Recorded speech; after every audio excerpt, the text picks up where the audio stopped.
लेकिन इनका जो तखमीना लगाया गया था, जो पहले लगाया गया होगा जब ये प्रपोज किया गया था मंसूबा, तो अब तो इनका बहुत ज़्यादा कह लें कि फ़ंड्स की अब ज़रूरत होगी ना। अब तो वो वाले PC1 रहा नहीं होगा या जो भी तखमीना था इसका। आप बिल्कुल ठीक निशानदेही कर रहे हैं। 59 करोड़ रुपए के ये 5 थे पेडेस्ट्रियन ब्रिजेस पेडिस्ट्रियन बनाए थे। ब्रिजेस थे। अब जब इनको रिवाइज़ किया जाएगा तो इनकी लागत 85 से 90 करोड़ तक चली जाएगी, जो कि ये गुमाजी कर रही है कि इनकी लागत में तकरीबन 80 से 90% तक जो इजाफा है वो हो गया। ये हमेशा इस चीज़ की तरफ मुनीबा निशानदेही की जाती है कि गवर्नमेंट के इदारों को सोचना चाहिए कि जब वो किसी भी प्रोजेक्ट को कंसीव करते हैं और सोचते हैं कि हमने इसको मुकम्मल करना है, अगर उसमें डिलेइंग टैक्ट इस्तेमाल किए जाते हैं या मंसूबे को मुसलसल डिले किया जाता है, तो जहां लोगों को मुश्किलात का सामना करना पड़ रहा होता है वहीं पर वो ख़जाने के ऊपर भी बोझ पड़ रहा होता है।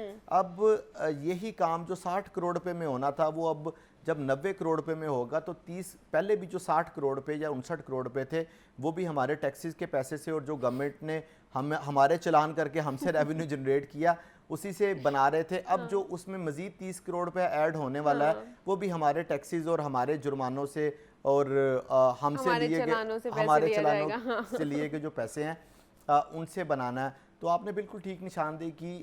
ये इन गवर्नमेंट के इदारों को सोचना चाहिए। हालांकि ये तो ऐसे भी करते हैं कि एक मंसूबा जो कि चल रहा है और ऑलमोस्ट कंप्लीशन फेज़ में आ चुका है उसको मुकम्मल नहीं करते और उसकी जो लागत है उसमें इजाफा होता रहता है। अल्टीमेटली देखें, फ्रॉम 1947 टू टिल डेट, आज के दिन तक जब से पाकिस्तान आज़ाद हुआ, हमने कभी नहीं देखा कि जो महंगाई का ग्राफ ऊपर गया वो कभी नीचे भी आया हो। जो पेट्रोल की प्राइसेस हैं वो हर साल बढ़ती ही रही। ऐसा हो सकता है कि किसी साल में 2, 3 या 10 रुपए का फ़र्क पड़ जाए, लेकिन ऐसा नहीं है कि उसका ग्राफ मुसलसल डिक्लाइन की तरफ है। हाँ। और क्योंकि जो पेट्रोल है वो डायरेक्टली और इनडायरेक्टली प्रोपोर्शनल है विद ऑल दी कमोडिटीज़, तो इस तरह हर साल जो महंगाई का ग्राफ है वो बढ़ता गया। तो इस जो 2023 और 24 के मनसूबाजात आज तक अधूरे रहे, अब 2025 में जब उनको मुकम्मल किया जाएगा तो फिर उसका अल्लाह ही वारिस होगा। तो फिर ठीक है, फिर देखा जाएगा कि कितने टैक्सेस बढ़ाए जाते हैं हमारे ऊपर। ऑब्वियसली टैक्सेस के मद में ही पैसे लिए जाएंगे और ये सारे मंसूबा फिर जब किए हम जाएंगे। कहते हैं कि करप्शन की गई, बेज़ाब्तियाँ की गई, तो फिर वो चीखे मारते हैं, फिर वो कहते हैं कि नहीं ऐसी तो कोई बात नहीं है।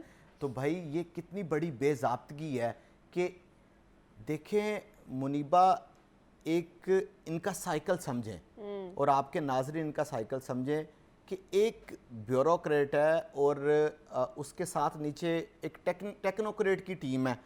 उसने ही प्रोजेक्ट कंसीव किया।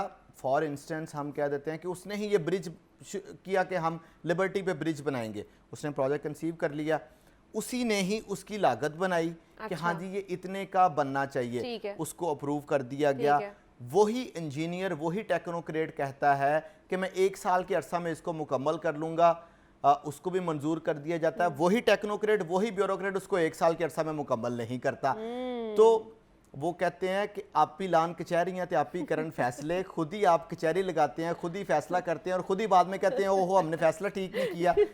तो ये जो जितने पेडिस्ट्रियन ब्रिज या जितने जो प्रोजेक्ट्स हैं उनका मैं और आप जिक्र कर रहे हैं, ये मैंने और आपने थोड़ी ना बनाए हैं। बिल्कुल ऐसे ही है। ये तो इन्हीं जो ब्यूरोक्रेट्स और टेक्नोक्रेट्स इन्होंने ही कंसीव किए हैं, इन्होंने ही इसके ऊपर इम्प्लीमेंट किया है, इन्होंने ही बाद में कहा है कि ओहो सॉरी ये तो हम वक्त पे नहीं बना सके, अब हमें और पैसे दें, और पैसे दें, हम बनाएंगे। हाँ, तो पिछले पैसे खत्म हो गए हमारे। हम तो उन्हीं की बातों को उन्हीं के सामने रख रहे हैं। हम तो कुछ अपने से ऐड ऑन ही नहीं करते, हम वही चीजें बता रहे होते हैं जो आपका डेटा हमारे सामने आता है, आपकी रिपोर्ट्स हमारे सामने आती है।